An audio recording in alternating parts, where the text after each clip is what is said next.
Hello hi नमस्कार जय जगन्नाथ। तो मु राजू आपण प्रिय यूट्यूब चैनल आपको स्वागत जनाऊँगी। तो आज आम मंटेश्वर मंदिर पाखे चतुर्थतम पूरा वार्षिक महाउत्सव महायज्ञ। तो देखो पूरा जोरदार पूरा जबरदस्त पूरा डेकोरेशन धरम टे ओळखी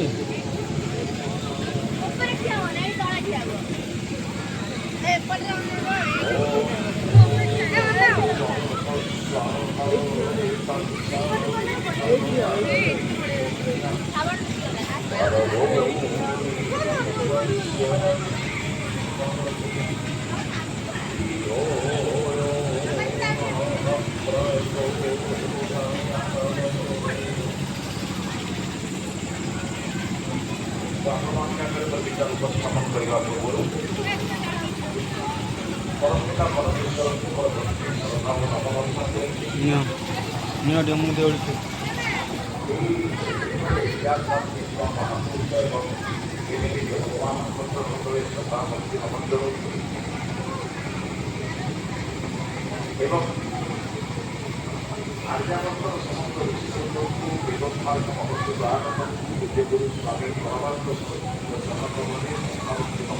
पूर्व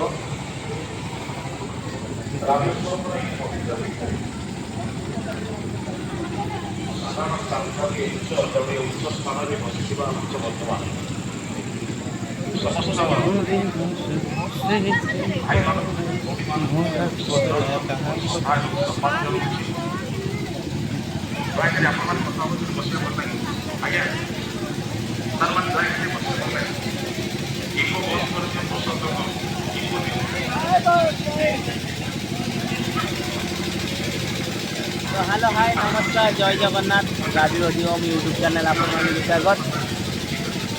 तो मंटेश्वर ये महायज्ञ चतुर्थतम वार्षिक उत्सव देखो कौ भाया फंक्शन होती।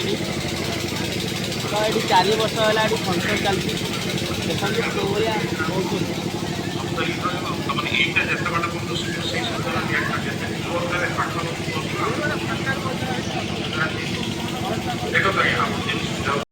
सांग मैंने एपटे देखो आम गुरुजी प्रवचन दौरान प्रवचन कौन दौरान बुझापी चेष्टा कर। तो देखो प्रवचन शतवाक्य मान भितर गोटे आंतरिक भावावेग सृष्टि से प्राय अनेक जगह देखुची समस्या मुझे मुह देखिपार आपने मो कथा शुणला बेले ये जो श्रोता माने न देखा वक्ता मान स्टेज अधिकार नाचरे गीत विभिन्न स्थान में हुए कहीं नृत्य करुवा लोकटी से दर्शक को देखने कि देखिले भय लगिपे तेणु से निर्द्वंद्व नाच आज सब स्टेज सेफ्टी तैयारी हो श्रोता मान पाखे लाइट पड़े मुझे देखती मोर कथा को आप शुणला बेले आप क्रिया कौन प्रतिक्रिया कौन हो पार ना दयाकोरी बंद करूँ बसतु मुझे कथा हूँ किसी समय आपण सहित आलोचना करी मो कथा शुणी सारापर जदि आप द्वंद्व हो मत आप निर्द्वंद्व पचारे। ये सर्वप्रथम अति सुंदर गीतटी शुणुते बसला बेले से गीतटी मुझे मोर मन अच्छे ज्ञान गुरु मुझे मुख्य भाव में जाऊ थाए तार जो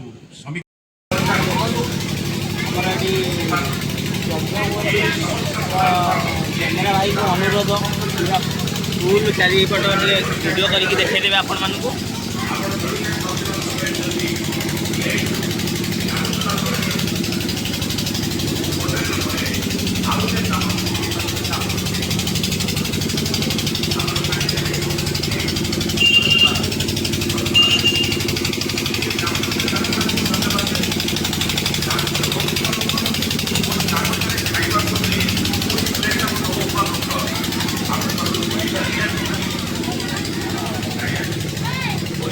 ये बहुत बड़ आयोजन रे आमर यज्ञ हुए।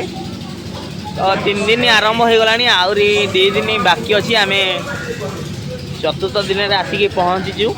तो आपण मानू देखापी मोर प्रयास। तो एमती आम जो कौन जगार हो आम वीडियो करूँ वीडियो करके आपण मानू देखापी चेष्टा करूँ। तो आपने जब मो भिडियो को देखापी पूरा इच्छुक तो स्किप करंतुनी भिडियो को शेष पर्यटन देखो तो भिडियो को एंजॉय करूँ तो नेक्स्ट देखा अलग जगह।